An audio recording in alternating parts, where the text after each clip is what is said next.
सब लोग आपकी कीमत करेंगे। जैसा आप करोगे वैसा वैसा आसपास के लोग करते जाएंगे।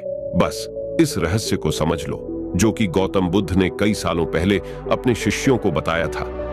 हम आज के इस वीडियो में मन को कैसे नियंत्रित करें और मन क्या है, इसके बारे में भी जानेंगे। हम अंत में आपको गौतम बुद्ध की एक रहस्यमय कहानी को सुनाएंगे। उससे पहले हम आपको खुद की कीमत कैसे बढ़ाए, उसके बारे में 15 सुझाव देंगे। तो चलिए आज की वीडियो की शुरुआत करते हैं। कुछ लोग हमेशा सोचते रहते हैं कि लोगों के बीच अपनी वैल्यू कैसे बढ़ाएं, क्योंकि उन्हें हमेशा लगता है कि कोई भी उन्हें सीरियसली नहीं सुनता और उनकी इज्जत नहीं करता। तो हम आपको बताएंगे कि समाज में अपनी इज्जत कैसे बढ़ाएं। इस वीडियो को देखने के बाद आपको किसी से पूछने की जरूरत ही नहीं पड़ेगी कि लोगों के बीच खुद की इज्जत कैसे बढ़ाएं। वो कहते हैं ना कि इज्जत गंवाने में सिर्फ कुछ घंटे लगते हैं, लेकिन इज्जत बनाने में काफी समय लग जाता है। ये समय महीनों में भी हो सकता है और सालों में भी। जिस व्यक्ति को समाज में इज्जत नहीं मिलती, वह हमेशा अप्रसन्न रहता है और मानसिक रूप से कमजोर भी होता जाता है। इसलिए इस बात का पता होना बहुत ही जरूरी है कि सोसाइटी में अपनी वैल्यू कैसे बढ़ाएं, ताकि आप खुद में सुधार करके ऐसा करने में कामयाब हो पाएं। कुछ लोग वैसे तो अच्छे खासे होते हैं, लेकिन उन्हें अपने खुद के महत्व का पता ही नहीं होता। अगर वो खुद में थोड़ा सा भी सुधार कर लें तो उनकी वैल्यू काफी ज्यादा बढ़ सकती है। लेकिन वो कुछ जरूरी बातों को इग्नोर करते हैं, जिस वजह से इतना सम्मान हासिल नहीं कर पाते। यहाँ हम आपको स्वयं की वैल्यू बढ़ाने के जो उपाय बताएंगे, उन्हें मानकर एक ऐसा आदमी भी अपनी खास इज्जत बना सकता है जिसमें फिलहाल कोई भी खूबी ना हो। किसी भी व्यक्ति को अगर सम्मान न मिले तो वह हीन भावना का शिकार हो सकता है। लेकिन जैसा कि हमने आपको बताया, इज्जत कमाने में समय लगता है। सिर्फ ये सोचने से कुछ नहीं होगा कि सोसाइटी में अपनी इज्जत कैसे बढ़ाए। आपको इसके लिए समर्पित होना पड़ेगा। चलिए जानते हैं कि अपनी खुद की वैल्यू बढ़ाने के लिए क्या करें। पहला उपाय, अपनी पर्सनैलिटी डेवलप करें। बेढंग तरीके से रहने वाले व्यक्ति को लोग कभी भी इतनी इज्जत नहीं देते। जो लोग साफ सुथरे और फिट रहते हैं, उन्हें लोग अलग ही नजरिए से देखते हैं। इसलिए सबसे पहले अपने व्यक्तित्व में सुधार लाने की कोशिश करें। अच्छी पर्सनैलिटी कैसे बनाएं? हमेशा नहाए धोए रहें, अच्छे कपड़े पहने और अपनी दाढ़ी व बालों को सेट करके रखें। सबसे पहली चीज आपका दिखावा ही होता है। आप चाहे कितने ही ज्ञानी क्यों ना हो, अगर ढंग से साफ सुथरे नहीं रहते तो लोग आपको इग्नोर करना ही बेहतर समझते हैं। इसलिए कोई आपकी इज्जत नहीं करता। तो चलिए बढ़ाते हैं हमारे दूसरे उपाय की तरफ। दूसरा उपाय, किसी से डरे नहीं। अगर आप सोच रहे हैं कि लोगों के बीच अपनी इज्जत कैसे बढ़ाए, तो आज से ही डरना छोड़ दीजिए। आपको भगवान श्री कृष्णा की उस बात पर ध्यान देना होगा जब उन्होंने कहा था कि कोई आपको मार नहीं सकता, कोई आपका कुछ बिगाड़ नहीं सकता। बस आप कोई गलत कार्य ना करें। अपने अंदर के डर को कैसे दूर भगाए, आपको भी ठीक ऐसा ही करना है। आपको समाज को दिखाना है कि आपके अंदर किसी चीज को लेकर खौफ नहीं है। आप सत्य और न्याय के लिए हमेशा सच बोलने को तैयार हैं। खुद को मजबूत दिखाओगे तो अपने आप को ज्यादा सम्मान दिलवा पाओगे। निडर लोगों का लोग खुद सम्मान करते हैं। तो चलिए बढ़ाते हैं हमारे तीसरे उपाय की तरफ। तीसरा उपाय, हर समय उपलब्ध रहना छोड़ दीजिए। आपने एक बात जरूर सुनी होगी कि किसी भी जगह पर बार बार जाने से या किसी के लिए भी तुरंत हाजिर हो जाने से आदमी अपनी वैल्यू ही कम करता है। ऐसा होने पर लोग आपको ज्यादा महत्व नहीं देते। उनका यही सोचना होता है कि अरे उसे तो चाहे कभी भी बुला लो, या फिर उसे बुलाने की जरूरत नहीं है, वो अपने आप आ जाएगा। मतलब ऐसी स्थिति में आपको कोई सीरियसली नहीं लेता। आज के जमाने में लोगों का थोड़ा वेट कराना बनता है, तभी वो आपका सम्मान करते हैं। तो चलिए बढ़ाते हैं हमारे चौथे उपाय की तरफ। चौथा उपाय, अपनी जुबान को पूरा करें। आज के दौर में बहुत ही कम ऐसे लोग पाए जाते हैं जो अपने द्वारा किए गए वादों पर खरे उतरते हैं। अगर आप सोच रहे हैं कि अपनी वैल्यू कैसे बढ़ाएं, तो खुद को ऐसा बनाइए कि लोग आप पर तुरंत विश्वास करने को तैयार हो जाएं। कहने का मतलब यह है कि अपनी जुबान को हमेशा पूरी कीजिए। आपने लोगों के सामने जो कुछ भी करने को एक बार कह दिया तो समझो कह दिया। अब आपको वो काम पूरा करवाना ही है। ऐसे व्यक्ति को लोग बहुत ज्यादा महत्व देते हैं और सभी उसकी इज्जत करते हैं। तो चलिए बढ़ाते हैं हमारे पांचवें उपाय की तरफ। पांचवा उपाय, सामाजिक कार्यों में बढ़ चढ़ कर हिस्सा लें। गांव या शहर के सभी लोग आपको कब पहचानते हैं? जब आप सामाजिक कार्यों में हिस्सा लेते हैं और वहां अपने काम के दम पर अपनी उपस्थिति दर्ज करवाते हैं। सोसाइटी में अपनी इज्जत बढ़ाने के लिए ऐसा करना बहुत जरूरी है। यही वो मौके होते हैं जब आप सब लोगों की नजर में आते हैं। लोग आपके काम से प्रभावित होते हैं और उनके मन में आपके लिए इज्जत बढ़ती है। जब भी गांव या शहर के लिए कोई धर्म का काम या लोगों की सेवा करने का मौका मिले तो जरूर करें। तो चलिए बढ़ाते हैं हमारे छठे उपाय की तरफ। छठा उपाय, समय का सदुपयोग करें। अगर आप जानना चाहते हैं कि अपनी एक अलग शानदार रेपुटेशन कैसे बनाएं, तो समय को खराब करना छोड़ TDH दें। हमने बहुत से ऐसे लोगों को देखा है जो अपने जीवन को इतने अनुशासन के साथ जीते हैं कि उनकी बराबरी करना मुश्किल है। यकीन मानिए, हर व्यक्ति ऐसे आदमी की इज्जत करता है। अगर आप अपने समय को यूं ही बकवासबाजी में खराब कर रहे हैं तो कोई भी आपको पसंद नहीं करेगा। सब आपके बारे में ताने ही मारेंगे। इसलिए खाली समय में भी कोई ऐसा काम करें जिससे आपको नहीं तो कम से कम किसी दूसरे को लाभ हो। तो चलिए बढ़ाते हैं हमारे 7वें उपाय की तरफ। 7वां उपाय, कामयाब बने। अगर आप किसी भी क्षेत्र में सफल हो जाते हैं तो लोग आपकी खुद ब खुद इज्जत करने लग जाते हैं। फिर आपको किसी से जानने की जरूरत ही नहीं कि अपनी इज्जत कैसे बढ़ाए, क्योंकि आज के दौर में लोग सिर्फ कामयाब लोगों की ही कद्र करते हैं। जीवन में सफल कैसे बने, आप चाहे कितने भी पढ़े लिखे क्यों ना हो, अगर आप सफल नहीं हैं, आपके पास कोई अच्छा जॉब नहीं है या आपका कोई बिजनेस नहीं है, तो लोग आपको पूछते तक नहीं है। इसलिए जितने भी युवा हैं वो सबसे पहले अपने करियर पर ध्यान दें। सफल हो गए तो लोग अपने आप रिस्पेक्ट करेंगे। तो चलिए बढ़ाते हैं हमारे 8वें उपाय की तरफ। 8वां उपाय, दूसरों से ज्यादा नॉलेज हासिल करें। अगर आप अपने मोहल्ले या गांव में सबसे ज्यादा सम्मान पाना चाहते हैं तो आपको अन्य लोगों की तुलना में ज्यादा ज्ञान हासिल करना होगा। आपको अपने आप को हर तरह से अपडेटेड रखना होगा ताकि जब आप बोलें तो सभी लोग ध्यान लगाकर सुने। इसके लिए आप टीवी पर न्यूज वगैरह देखते रहें और न्यूज़पेपर्स वगैरह पढ़ते रहें। जो व्यक्ति जितना ज्यादा ज्ञानी होता है उसे लोग उतना ही ज्यादा पसंद करते हैं।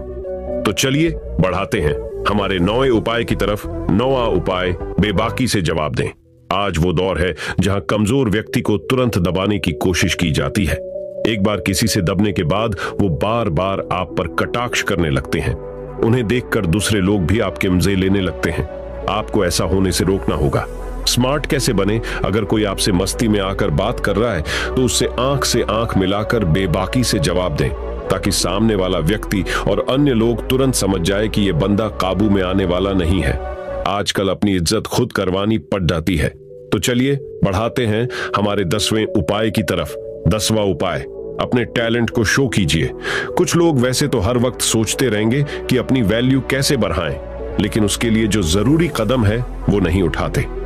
जी हां, लोग इज्जत करते हैं टैलेंट की, किसी व्यक्ति की नहीं।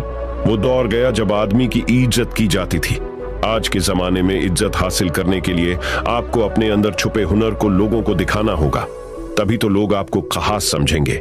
इसलिए आपके अंदर जितने भी अच्छे गुण और हुनर हैं उन्हें लोगों के सामने बाहर निकालिए। 11वां उपाय, अपनी सुख सुविधा पर खर्च करें। आजकल जमाना दिखावे का है। अगर आप सिर्फ पैसे कमाकर जमा करते रहेंगे लेकिन उनका उपयोग बिल्कुल भी नहीं करेंगे तो लोग आपको कंजूस कहेंगे। ऐसे में रिस्पेक्ट करना तो दूर, लोग आपको कंजूस कहकर आपका मजाक बनाते हैं। आपके पास पैसा है तो लालच करना ठीक नहीं। अपने पैसे से कुछ ऐसे काम करिए या ऐसी चीजें खरीदिए जिससे आप लोगों का ध्यान अपनी तरफ खींच पाए। अगर लोगों को लगेगा कि आप वाकई लाइफ को एंजॉय कर रहे हैं तो लोग आपके प्रशंसक बन जाएंगे। तो चलिए बढ़ाते हैं हमारे 12वें उपाय की तरफ। 12वां उपाय, महिलाओं की इज्जत करें। समाज में महिलाओं का भी स्थान होता है। अगर आप चाहते हैं कि अपनी अच्छी रेपुटेशन कैसे बनाएं, तो महिलाओं की इज्जत करना सीख लें। याद रखें, महिलाओं द्वारा की गई पब्लिसिटी बहुत ही जल्द आपके एरिया में फैल जाती है। अगर आप सभी महिलाओं की इज्जत करेंगे तो आपके गांव में बात फैलेगी कि आप वाकई एक सम्माननीय और अच्छे व्यक्ति हैं। वहीं अगर आप महिलाओं की नजर में गिर गए तो अपनी इज्जत बढ़ाने के बारे में सोचना भी मत, क्योंकि फिर यह काम लगभग असंभव हो जाएगा। तो चलिए बढ़ते हैं हमारे 13वें उपाय की तरफ। 13वां उपाय, कुछ अलग करके दिखाएं। खुद की वैल्यू बढ़ाने के तरीके। टिप्स तो कई हैं, पर यह वाला एक ऐसा तरीका है जो एक झटके में आपकी इज्जत बढ़ा सकता है।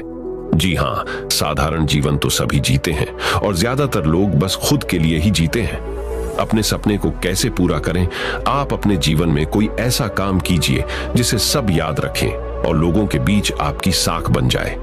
आप किसी भी क्षेत्र में अपने गांव या शहर का नाम रोशन कीजिए, या फिर कोई धर्म का ऐसा काम कीजिए जिससे गरीब लोगों को लंबे समय तक फायदा मिले। उपाय 14वां, अपनी कमजोरी किसी को ना बताएं।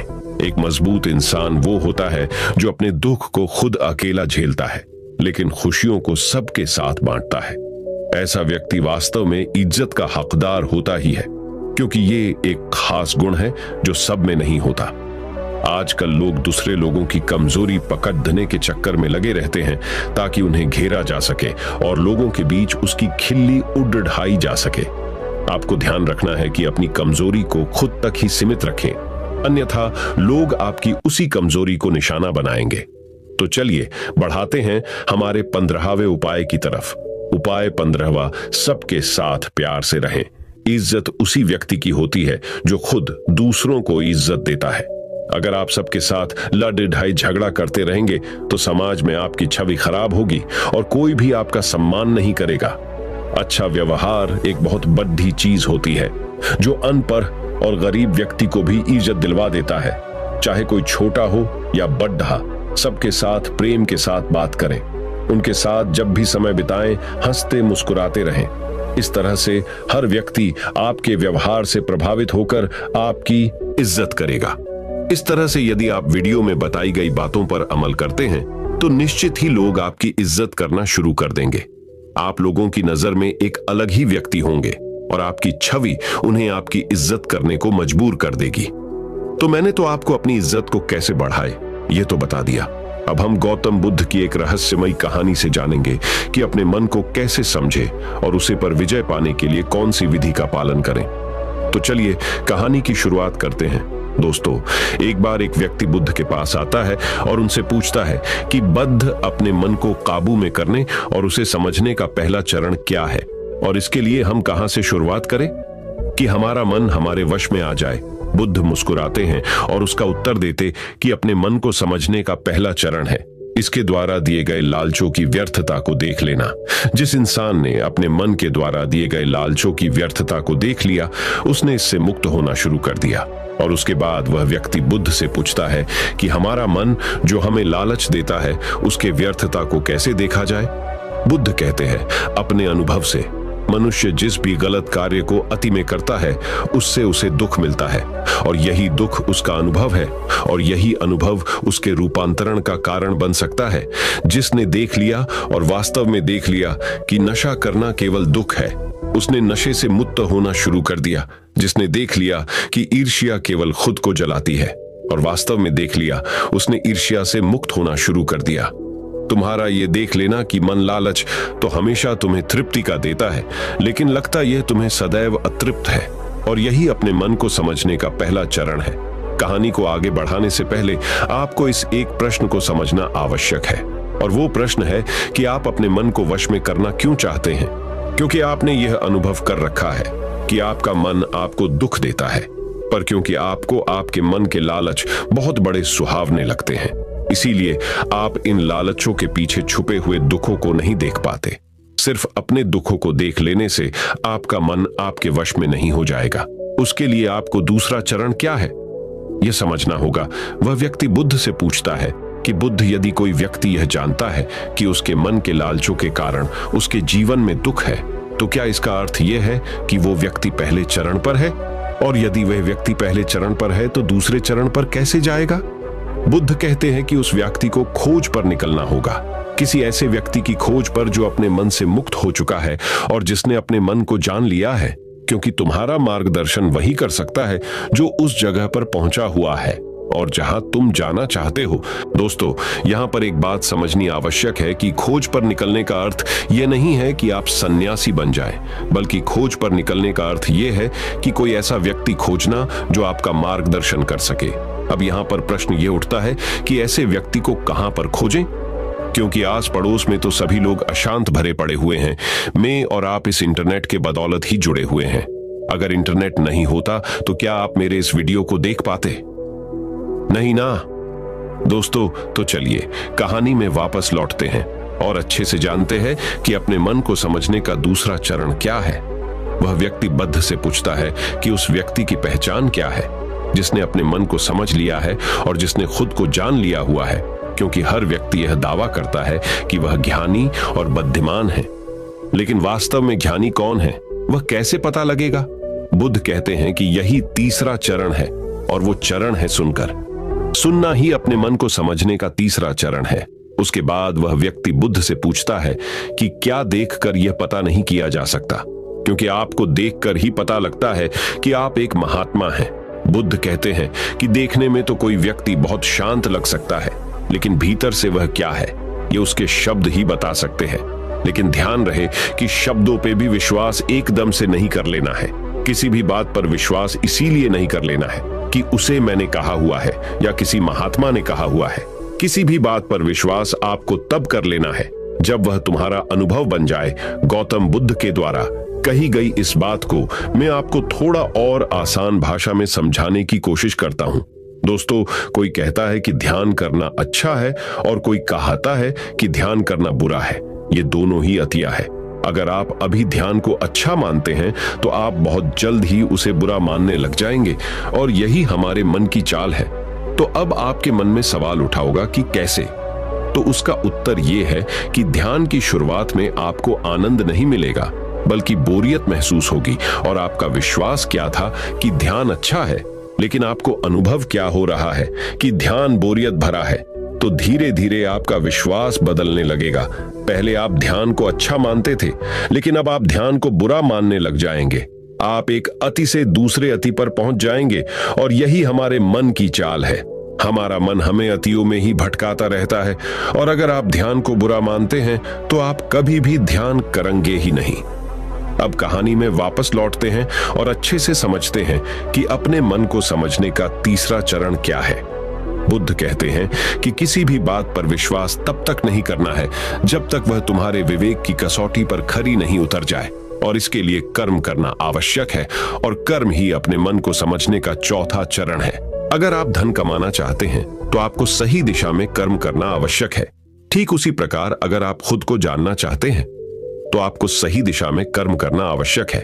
वह आदमी बुद्ध से पूछता है कि सही दिशा में कर्म करते वक्त आदमी क्या गलती कर सकता है। बुद्ध कहते हैं कि केवल दो गलतियां कर सकता है। पहली गलती है शुरुआत ना करना, और दूसरी गलती है पूरा रास्ता तय न करना। और इन दोनों गलतियों के पीछे हमारे मन की चाल होती है। कोई सोचता है कि मैं शुरुआत कल से करूंगा, और कोई सोचता है कि शायद मैं सफल न हो पाऊं। इन दोनों ही गलतियों को व्यक्ति जागरूकता की कमी के कारण करता है। बिना जागरूकता के व्यक्ति का मन उसे सही दिशा में चलने ही नहीं दे सकता, और जागरूकता ही अपने मन को समझने का पांचवा चरण है। इसीलिए दिन के हर एक क्षण को जागरूकता के साथ जियो। कोई भी कार्य करो तो उसे जागरूकता के साथ करो। अगर सांसें भी लो तो उसे जागरूकता के साथ लो। बिना जागरूकता के साथ जिया गया एक भी क्षण मृत्यु के समान है। और ध्यान रहे कि जागरूकता बिना ध्यान के संभव नहीं है। वह व्यक्ति बुद्ध से पूछता है कि बुद्ध अपने जागरूकता के स्तर को कैसे बढ़ाया जा सकता है। बुद्ध कहते हैं कि ध्यान के द्वारा, और ध्यान ही छठा चरण है। एक बार आप अपने मन को समझने के 6 चरणों को ध्यान से समझिए। अपने मन को समझने के 6 चरण कौन कौन से हैं? चलिए जानते हैं। पहला चरण, थोड़ी जागरूकता के साथ ये देख लेना कि ये मन ही दुख के बीज बोता है। दूसरा चरण, किसी ऐसे व्यक्ति को खोजना जो मन से मुक्ति पाने का मार्ग बता सके। तीसरा चरण, सुनना। चौथा चरण, सुने हुए को कार्य में लाना। पांचवा चरण, जागरूकता, जिससे आप मार्ग से भटके ना। छठा चरण, ध्यान। यदि सीधे शब्दों में कहा जाए तो ध्यान ही वह नाव है जिस पर बैठकर मन रूपी नदी को पार किया जा सकता है। लेकिन ध्यान तक पहुंचने के लिए शुरुआती 5 चरण बहुत आवश्यक है। अभी आप कौन से चरण पर हैं? हमें नीचे कमेंट बॉक्स में कमेंट करके जरूर बताएं, क्योंकि दोस्तों हर ज्ञानी इन 6 चरणों से गुजरता ही गुजरता है। दोस्तों, अब जानते हैं कि अपने मन को अपना सेवक कैसे बनाए एक सच्ची कहानी से। तो चलिए कहानी को शुरू करते हैं। एक बार एक राज दरबार में एक कलाकार आता है, और इस कलाकार की खासियत यह थी कि जब भी यह कलाकार अपनी कलाकारी दिखाता तो ऐसा कोई भी व्यक्ति नहीं होता था जो इसके कलाकारी को देखकर हंसे ना। बड़े बड़े राजा महाराजा इस कलाकार की कलाकारी को देख हंसते हंसते लौट पौट हो जाते थे। लेकिन इस बार वह कलाकार एक गंभीर राजा के दरबार में था, इसीलिए लोगों को यह संदेह था कि कहीं वो इस बार असफल ना हो जाए। वह कलाकार अपनी कलाकारी दिखानी शुरू करता है और वही होता है जो हर बार से होता आ रहा था। राजा का हंसते हंसते बुरा हाल हो जाता है। वह राजा उस कलाकार को कलाकारी देख इतना प्रसन्न होता है कि वो इस कलाकार को मुंह मांगा इनाम देने के लिए तैयार हो जाता है। हमें यह बात हमेशा याद रखनी चाहिए कि अधिक खुशी में लिए गए फैसले अक्सर गलत साबित होते हैं। राजा उस कलाकार से कहता है कि मांगो जो भी तुम मांगना चाहते हो, मैं तुम्हारी कलाकारी से बहुत प्रसन्न हूं। वह कलाकार कहता है कि क्षमा करे राजन, पर मैं जो भी मांगूंगा शायद आप वो दे ना पाए। राजा अपने आसन से खड़ा होता है और कहता है कि अब तुम मेरी प्रसन्नता को क्रोध में बदल रहे हो। क्या तुम्हें मेरी द्वारा कही गई बात पर संदेह है? अब राजा अपने अहंकार को बीच में ले आता है और जहां भी अहंकार बीच में आ जाता है वहां काम बिगड़ना निश्चित है। फिर वो कलाकार राजा से कहता है कि नहीं नहीं राजन, मुझे क्षमा करें, मेरे बोलने का मतलब ये नहीं था, बल्कि मैं तो बस ये कहना चाहता था कि आप इस बात को फिर से एक बार दोहरा दें। फिर उसके बाद राजा कहता है कि मैं तुझे वचन देता हूं कि जो भी तू हद में रहकर मांगेगा वह तुझे जरूर मिलेगा। उसके बाद वह कलाकार कहता है कि तो ठीक है, आप मुझे 24 घंटों के लिए आपके राज्य का राजा बना दीजिए। उस कलाकार की बात सुन राजा मन ही मन सोचता है कि अच्छा है, मैंने इसे हृदय में रहकर मांगने को कहा था, वरना ये तो हमेशा के लिए राजा बनता। वैसे तो 24 घंटे कोई बड़ी बात नहीं है। और उसके बाद राजा सोच समझकर उस कलाकार से कहता है कि ठीक है, अगले 24 घंटे के लिए मैं तुम्हें राजा घोषित करता हूं। राजा बनने के 1 घंटे के अंदर ही वह कलाकार जो कि अब राजा बन चुका था, वह पुराने राजा को फांसी पे चढ़ा देता है और दूसरे घंटे में वह पुराने राजा के सभी भरोसे मंद लोगों को हटाकर अपने भरोसे मंद लोगों को रख लेता है। आप में से बहुत सारे लोग उस राजा को मूर्ख समझ रहे होंगे, परंतु मैं आपको बताना चाहता हूं कि वह राजा कोई और नहीं बल्कि आप है और वह कलाकार आपका मन है। आपका मन आपको थोड़ी सी खुशी क्या दे देता है कि आप उसके पीछे पीछे हो लेते हैं। जो वही कहता है वही आप करते हैं और बाद में आपके हाथ में केवल पछतावा ही लग जाता है। किसी भी चीज का मजा लेना समस्या नहीं है, बल्कि इस मजे में ही डूबकर अपनी सूध बूध खो देना समस्या है। अब दूसरे प्रश्न का उत्तर समझिए, हम अपने मन को काबू में कैसे करें, अपने मन को कैसे नियंत्रित करें। दोस्तों, हमारा मन हमसे सिर्फ बुरे काम ही नहीं करवाता, बल्कि यह आपसे अच्छे काम भी करवाता है। मैं आपको एक उदाहरण देकर समझाता हूं। जब आप ईर्ष्या का सहारा लेते हैं तब आपका मन बुरे काम करता है, और जब आप क्रोध का सहारा लेते हैं तब आपका मन बुरे काम करता है। जब आप मोह, अहंकार और लालच जैसे बुरी चीजों का सहारा लेते हैं तब आपका मन आपसे बुरे काम करवाता है, और जब आप प्रेम, दया और कृतज्ञता जैसी अच्छी भावनाओं का सहारा लेते हैं तब आपका मन अच्छे काम करता है। इसलिए समस्या मन नहीं है, बल्कि मन का इस्तेमाल किस तरह से किया जा रहा है। यह समस्या है गौतम बुद्ध ने जागरूकता को इतना महत्वपूर्ण इसलिए बताया हुआ है क्योंकि जागरूकता के द्वारा ही अपने मन को नियंत्रित कर सकते हैं। मन को नियंत्रित करने का मतलब यह नहीं है कि आपके मन में नेगेटिव विचार आने ही बंद हो जाए। मन को नियंत्रित करने का सही मतलब यह है कि आपका कोई भी विचार आपको विचलित ना कर पाए। विचलित होने का अर्थ सिर्फ परेशान होना नहीं है, बल्कि खुश होना भी होता है। बहुत ज्यादा खुश होना समस्या नहीं है, परंतु उस खुशी में कोई निर्णय लेना समस्या है। उदाहरण, किसी से कोई वादा कर देना। ठीक उसी प्रकार बहुत ज्यादा दुख होना समस्या नहीं है, बल्कि इस दुख के कारण कोई निर्णय लेना समस्या है। उदाहरण, आत्महत्या करना। अगर आप बड़े जागरूकता के साथ ये देख पाए कि सुख और दुख, इन दोनों की अति में कोई भी निर्णय लेना दुख और पीड़ा को जन्म देता है, तो आप आंख बंद करके सुख के पीछे नहीं भागेंगे। और अगर आप सुख के पीछे नहीं भागेंगे तो दुख आपके पीछे नहीं भागेगा, क्योंकि ज्यादातर लोग जिसे सुख समझते हैं वह दुख की परछाई है। अब लोग इस बात का यह अर्थ निकाल लेंगे कि हमें सुख का आनंद नहीं लेना चाहिए, जबकि यह निष्कर्ष बिल्कुल गलत है। अगर आप सुख और दुख, इन दोनों की अति में कोई निष्कर्ष नहीं निकालते हैं तो आप वही रहते हैं जहां आपको रहना चाहिए, मध्य बिंदु पर, जिसकी बात हर बार बुद्ध कहते हैं। मैं आपको मन के बारे में एक खास बात बताता हूं। आपको ऐसा कब लगता है कि आपको अपने मन को वश में करना चाहिए? मैं आपको बताता हूं जब आप वो काम कर रहे होते हैं जो काम करना आपके लिए सही नहीं होता है, तब आपको महसूस होता है कि आपको अपने मन को अपने वश में करना चाहिए, मगर आप वो काम फिर भी करे जाते हैं क्योंकि आपको उस काम को करने में मजा आता है। उदाहरण के लिए चुगली करना। आपको पता है कि चुगली करने से आपको कुछ भी फायदा नहीं होगा, फिर भी आप चुगली करते हैं क्योंकि चुगली करने में शुरुआत में मजा आता है, परंतु धीरे धीरे ही आपको पता चलता है कि आप अपने ही नजरों में छोटे बन गए हो। दोस्तों, गौतम बुद्ध के द्वारा दिया गया यह सूत्र मैं आपको आज बताता हूं जो आपकी जिंदगी बदल सकता है, और वो सूत्र है जिन कामों को करने में शुरुआती बहुत मजा आए तो वह काम आपके लिए हानिकारक है। उदाहरण के तौर पर फनी और गंदे वीडियो देखना, वेब सीरीज, जंक फूड खाना और सुबह देर से उठाना इत्यादि। और जिन कामों को शुरुआती में करने में कम मजा आता है या बोरियत महसूस होती है, वो काम आपका जीवन बदल सकता है। उदाहरण के लिए किताबें पढ़ना, व्यायाम करना, सुबह जल्दी उठना, ध्यान करना और इंटरनेट का सही इस्तेमाल करना इत्यादि। हमें यह समझना चाहिए कि हमारा मन केवल बुरे कामों में ही नहीं लगता, क्योंकि बुरे काम करते वक्त शुरुआती में ही मजा होता है, और अच्छे कामों में यह देर से लगता है क्योंकि अच्छे कामों में मजा देर से मिलता है।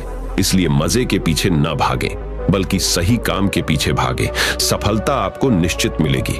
दोस्तों, अब मैं आपको अपने मन को कंट्रोल करने का प्रैक्टिकल तरीका क्या है ये बताने वाला हूं, इसीलिए वीडियो को ध्यान से अंत तक अवश्य देखिए।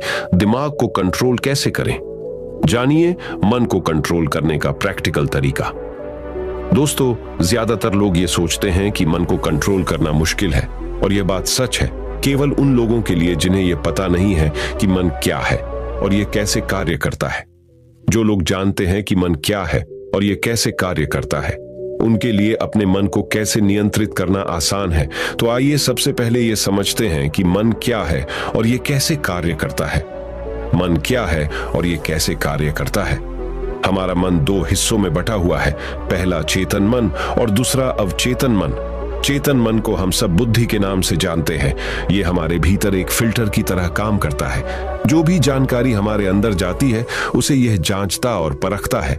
चेतन मन के पास तर्क करने की क्षमता है और यह सही और गलत के बीच चुनाव कर सकता है, परंतु अवचेतन मन ऐसा नहीं है, उसका कार्य अलग है। हमारे अवचेतन मन सही और गलत के बीच चुनाव नहीं कर सकता है। जो भी जानकारी चेतन मन सही मानकर अवचेतन मन में भेज देता है, वह उसका विरोध नहीं करता है, चाहे वह जानकारी गलत ही क्यों ना हो। एक उदाहरण देकर समझाता हूं। मान लीजिए कोई व्यक्ति आपको कमजोर कहता है, मगर आप कमजोर नहीं हैं, तो आपका चेतन मन उस व्यक्ति की बातों का विरोध करेगा। मगर जब वह व्यक्ति उसी बात को आपसे बार बार कहेगा और उसी के साथ ही अन्य लोग भी उसी बात को बार बार कहेंगे, तो आपका चेतन मन इस बात को सच मान लेगा और आपके अवचेतन मन में भेज देगा। और अवचेतन मन का काम है जो बात उसके भीतर चली गई है उसे सच साबित करना। इसका सबसे बड़ा उदाहरण है, जब हम छोटे हुआ करते थे उस समय हमारे भीतर बहुत आत्मविश्वास था, परंतु जैसे जैसे हम बड़े होते गए हमारा आत्मविश्वास कम होता गया, क्योंकि हमारे स्कूल और कॉलेजेस से और समाज से बार बार नकारात्मक बातें सुनने को मिली और हमारा अवचेतन मन उन्हें सच मान बैठा। हो सकता है कि आपने इस बात पर ध्यान दिया हो कि आप गलत करना तो नहीं चाहते, परंतु फिर भी गलत करते हैं। आप डरना तो नहीं चाहते, लेकिन डर जाते हैं। ऐसा क्यों होता है, क्या आप जानना चाहते हैं? तो वीडियो के अंत तक बने रहे। दोस्तों, ऐसा इसीलिए होता है क्योंकि जाने अनजाने में आपके अवचेतन मन में बहुत सारी गलत जानकारी चली गई हुई है, जिसे वह सच मन बैठा हुआ है। तो अब प्रश्न यह उठता है कि इसका समाधान क्या है, क्योंकि बहुत सारी गलत जानकारी हमारे भीतर जा चुकी है और हमारा आत्मविश्वास कम हो चुका है। अब आप इसका समाधान समझिए। अब तक आपने ये समझा कि मन क्या है और ये कैसे काम करता है। अगर एक लाइन में कहूं कि मन क्या है, तो हमारा मन जानकारी का एक ढेर है जो जाने अनजाने में हमारे भीतर चली गई हुई है। अब हमें सबसे पहले यह समझना होगा कि चेतन मन जानकारी लेता कहां से है, वे कौन से द्वार है जहां से जानकारी भीतर प्रवेश करती है। अपने मन को कंट्रोल करने के उपाय और समाधान हमारे अंदर जानकारी जाने के 5 द्वार है, और वो है आंख, कान, नाक, जीभ और त्वचा। इन्हें हम 5 इंद्रियों से भी जानते हैं। बहुत सारी गलत जानकारी हमारे भीतर जाने के कारण हमारा मन हमारे वश में नहीं है। अगर हम अपने मन को अपने वश में करना चाहते हैं तो हमें बहुत सारी सही जानकारी इस मन को देनी होगी। कम से कम उतनी सही जानकारी जितनी गलत जानकारी हमारे भीतर पहले से पड़ी हुई है। सही जानकारी और गलत जानकारी के बीच का अंतर समझिए। सही जानकारी वो है जो आपको आपके लक्ष्य की तरफ ले जाए और गलत जानकारी वो है जो आपको आपके लक्ष्य से भटकाए। उदाहरण से समझिए कि एक सन्यासी का लक्ष्य आत्मज्ञान है और आत्मज्ञान के लिए ध्यान करना आवश्यक है। अगर कोई चीज उसे ध्यान करने से रोकती है तो वह उसके लिए एक गलत जानकारी है। एक और उदाहरण देकर समझाता हूं। मान लीजिए कि आपको एक गायक बनना है, तो गायक बनने के लिए रियाज करना बहुत जरूरी है। अगर कोई चीज आपको रियाज करने से रोक रही है तो वह आपके लिए एक गलत जानकारी है। तो अपने मन को कंट्रोल करने के लिए आपके पास एक लक्ष्य का होना बहुत जरूरी है, क्योंकि अगर आप अपने मन को कहीं पर जाने से रोक दोगे तो उसे कहीं पर तो भेजना भी तो पड़ेगा। अगर आपके पास लक्ष्य है तो आपको सबसे पहले क्या करना है, ये ध्यान से समझ लीजिए। सबसे पहले इस चिंता को छोड़ दीजिए कि कितनी गलत जानकारी आपके भीतर जा चुकी है। आपको बस इतना करना है कि आपके 5 द्वारों पर, यानी कि जहां से जानकारी भीतर प्रवेश करती है, वहां पर जागरूकता का पहरा लगा देना है। कोई भी जानकारी आपके भीतर अनजाने में प्रवेश ना करे। पहरा लगते ही आपको बैलेंस में झूठ जाना है। अब आप ये सोच रहे होंगे कि बैलेंस किस चीज का? बैलेंस आपको नकारात्मकता और सकारात्मकता के बीच में करना है। नकारात्मकता आपके भीतर पहले से ही मौजूद है, अब बस आपको सकारात्मकता को भरनी है। आपको एक बात जान लेनी चाहिए कि सकारात्मकता नकारात्मकता को मिटा देती है, जिस प्रकार रोशनी अंधेरे को मिटा देती है। ये तो बस कहने की बात है कि आपको बैलेंस करना है। सच तो यह है कि जब आप अपने भीतर सकारात्मकता भरने लगेंगे तो आपके अंदर की नकारात्मकता उसी समय मिटने लग जाएगी। दोनों के बीच का बैलेंस होने का तो अवसर ही नहीं आएगा। यहाँ पर प्रश्न यह निर्माण होता है कि सकारात्मकता को कहां से लाए। तो इसके बहुत सारे तरीके हैं। पहला तरीका यह है कि आप अच्छे लोगों की संगत करिए और उन्हें ऑब्जर्व करके उनसे सीख सकते हैं। अब ये सही लोग आपके पास हो सकते हैं या नहीं भी, आप इंटरनेट, बुक्स और वीडियोस के द्वारा इनकी संगत कर सकते हैं।